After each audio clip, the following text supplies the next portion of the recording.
2026 সালের এসএসসি এবং এইচএসসি পরীক্ষা কবে শুরু হবে এ বিষয়ে স্পষ্ট তথ্য জানিয়েছে শিক্ষা বোর্ড। শিক্ষা বোর্ডের চেয়ারম্যানের কাছ থেকে আমরা বিস্তারিত জানাবো আমাদের আজকের ভিডিওতে। যারা এখনও আমাদের চ্যানেলটিকে সাবস্ক্রাইব করনি তারা এখনই সাবস্ক্রাইব করে রাখো, তাহলে পড়াশোনার সকল তথ্য এবং পরামর্শ সবার আগে পেয়ে যাবে।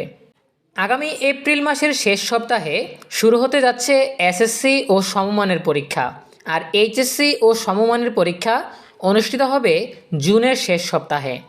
এইচএসসি পরীক্ষার ফর্ম পূরণ শুরু হবে আগামী 1 মার্চ থেকে।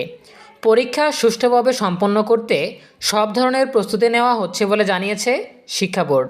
স্বাভাবিক শিক্ষাসূচি অনুযায়ী প্রতি বছর ফেব্রুয়ারিতে এসএসসি এবং এপ্রিলে এইচএসসি পরীক্ষা অনুষ্ঠিত হতো, কিন্তু করোনা মহামারীর প্রভাব এবং পরবর্তী সময়ে বিভিন্ন পরিস্থিতির কারণে গত কয়েক বছর ধরে এই সূচি বজায় রাখা সম্ভব হয়নি।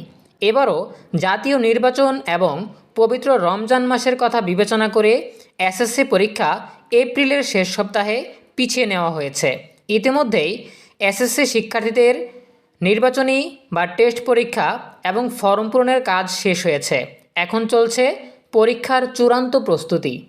আন্তঃশিক্ষা বোর্ড সমন্বয় কমিটির সভাপতি এবং ঢাকা শিক্ষা বোর্ডের চেয়ারম্যান অধ্যাপক খন্দকার এহসানুল কবির বলেন, আমাদের সব ধরনের প্রস্তুতি সম্পন্ন হয়েছে। টেস্ট পরীক্ষা এবং ফর্ম পূরণ সহ প্রাথমিক কাজগুলো মোটামুটি শেষের দিকে। যদি মাঠ পর্যায় থেকে কোনো বিশেষ অনুরোধ আসে তবে ফর্ম পূরণের জন্য হয়তো 2-1 দিন সময় বাড়ানো হতে পারে। এইচএসসি পরীক্ষার বিষয়ে তিনি আরও বলেন, 1 মার্চ থেকে এইচএসসি পরীক্ষার্থীদের ফর্ম পূরণ শুরু হবে। আশা করছি 1 থেকে 2 সপ্তাহের মধ্যে পুরো প্রক্রিয়াটি শেষ করে ফেলতে পারব। প্রিয় শিক্ষার্থীরা, এই ছিল 2026 সালের এসএসসি এবং এইচএসসি পরীক্ষার সর্বশেষ তথ্য। এ বিষয়ে তোমাদের নিজস্ব মতামত জানাতে পারো কমেন্টে। দেখা হবে পরবর্তী আপডেট নিয়ে নতুন কোনো ভিডিওতে। সেই পর্যন্ত তোমরা সবাই ভালো থাকো, সুস্থ থাকো, নিরাপদে থাকো এবং সবসময় ইএনইবি চ্যানেলের সাথেই থাকো। তোমাদের সকলের জন্য রইল অনেক অনেক শুভকামনা। ধন্যবাদ সবাইকে।